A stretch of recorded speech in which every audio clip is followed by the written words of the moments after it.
Ready to do the final example. So, iron melts a little bit after 1500 degrees Celsius. So you start to go a little bit past that, iron will start to break down and melt into a liquid.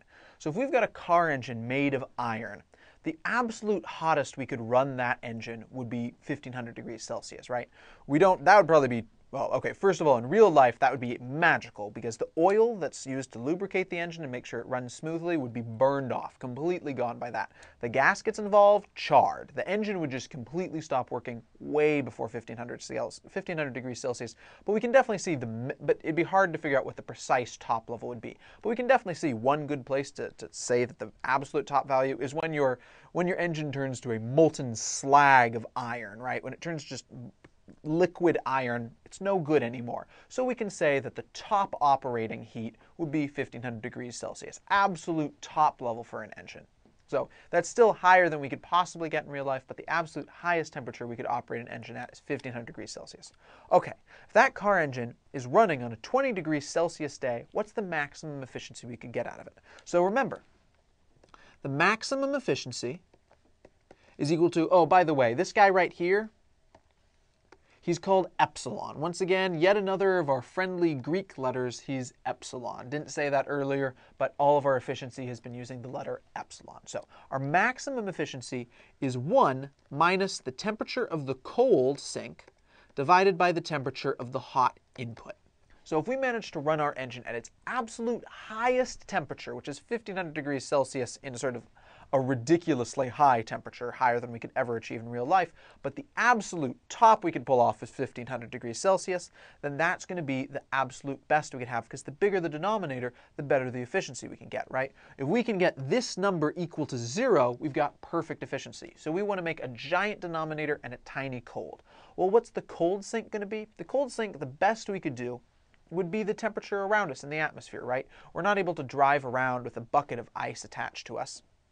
Although that's an interesting idea, but in real life we're going to have to deal with a bunch of other things. We've got like the fact that part of the sink is going to be the engine compartment around us. We've got the engine compartment, and that's definitely not going to be fully at room temperature. So we're going to, at best, be able to pull off that 20 degrees Celsius cold sink. So remember, we can't use Celsius, though, when we're dealing this, because it'd be possible to drop Celsius into the negatives, and then this whole formula would get screwed up. We have to be working in Kelvin, since Kelvin's the SI unit. So if we want to make this into Kelvin, we take each of these and we add 273.15. So the cold is going to be 293.15 Kelvin, and the hot in Kelvin is going to be 1773.15 Kelvin. So the maximum efficiency, we plug both of those in, and our maximum efficiency is 1 minus the cold, 293.15 Kelvin, divided by the hot, 1773.15 Kelvin.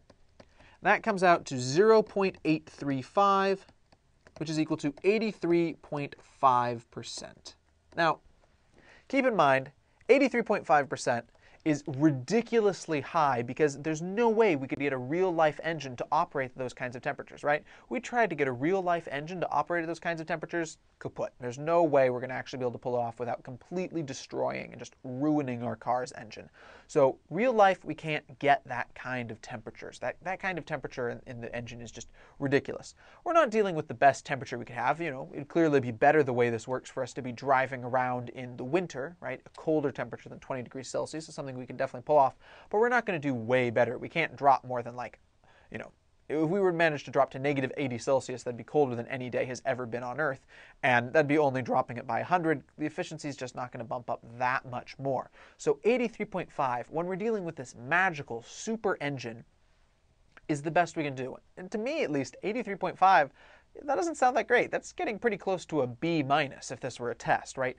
So think about this. Efficiency is actually really, really hard to come by in real life. 83.5% is the best this magical engine can do that's able to withstand these crazy internal temperatures. If that's the best we can do for our engine that's magical, and remember, this is not even including things like the friction, the other real-life forces that are going to occur. This is this theoretical maximum for an already magical engine. So if we were to introduce a little bit of real life, those numbers are going to start to plummet.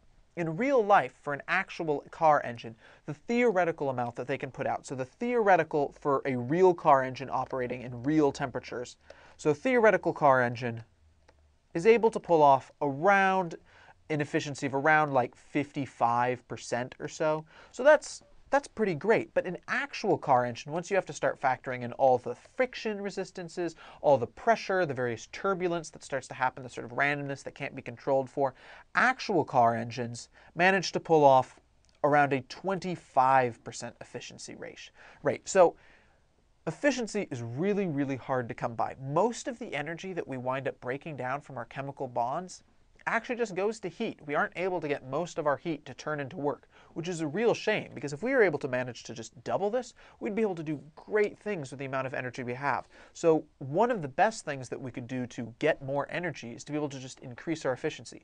But there's this like hard limit to the best efficiency we can get, and that's based on our hot temperature and our cold temperature. And unless we're able to get those really far in difference, more importantly, get a really nice cold sink temperature, you just can't get that great in efficiency because of our Carnot maximum efficiency.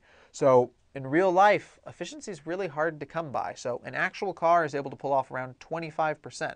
So most of the gasoline you wind up burning in your car actually just goes to heating up the air around you.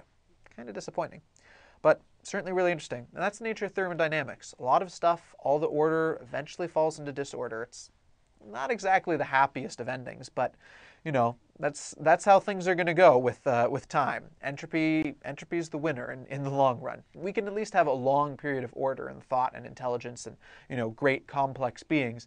But in the really, really long end, as the universe runs to its end, things eventually will tend to disorder, and we'll just have complete, you know, fall apart as the universe goes into just hot heat death mode as it breaks apart. But that's a long, long, long time from now. And for our purposes, we can basically forget about that. We're going to have the chance to live long, complex, interesting lives in a nice, cool universe that hasn't seen the long, painful end of entropy yet. So things are good for a long time to come, so don't worry about it. All right. Hope that was interesting. Hope you learned a lot. We'll see you at Educator.com later. Bye.